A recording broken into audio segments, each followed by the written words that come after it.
Okay bang, kalau handphone curve screen, bajet bawah 1000, mana yang lagi bala? Aku rasa dua ni. Assalamualaikum bang. Ya bang, waalaikumsalam bang. Bang, aku nak cari handphone curve screen, tapi bajet bawah 1000. Uish, jarang-jarang orang cari curve ni. Boleh dapat ke? Boleh dapat bang. Ni bang, ada 3 model bang. Handphone baru keluar. Handphone baru keluar Tecno Pova Slim. Tecno Pova Slim. Betul. Apa yang best bang Tecno? Tecno ni apa yang best? Ni spek dia 826. Okey. Screen dia AMOLED display. AMOLED display 144Hz. 144Hz. Betul lah. Pusing bang. Boleh kena air. Boleh kena air. Pusing tepi sikit. Dolby Atmos bang. Speaker Dolby Atmos Betul. 5G. 5G. Berapa harga ni? Harga dia 949. 949. Betul. Okey, dalam bajet. Dalam bajet. Ini Bang, satu lagi. Redmi Note 15 5G. Redmi Note 15 5G Ni pun baru keluar. Baru keluar. Storage dia 826. 826.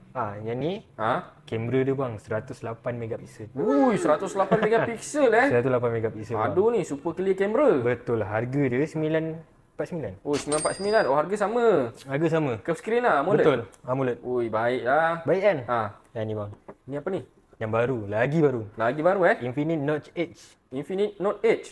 Yes, betul. Apa yang best dia ni? Yang ni storage 856. 826. Curve screen. AMOLED display. Curve screen AMOLED display. 120Hz. 120Hz. Tapi bateri dia besar. Bateri berapa? 6500. 6500. Betul lah dia cakap. Betul kan? Kamera 50 megapiksel. 50 megapiksel Harga bang? Harga dia tambah 50 ke? 999. 999. Ngam bajet aku ni. Tapi 50 megapiksel cantik ke bang? Cantik bang. Kita ada display kat sini bang. Abang tengok. Kau ada display? Ni display dia.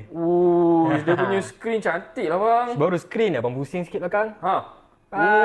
Design dia pun premium. Nipis tu. Ada 3 button bang Betul. Ya bang. Abang tengok atas. Tunjuk atas. Apa? Ni. Atas. Speaker JBL. Speaker JBL. Aku nak test kamera dia bang. Boleh. Try. Cantik lah bang kamera dia. Dia punya colour dia cantik lah bang. Okey kan? Bateri besar. Bateri besar, kamera cantik. Design cantik. Speaker sedap. Ya lah tu. Speaker atas bawah Asal atas bawah. Curve screen lagi.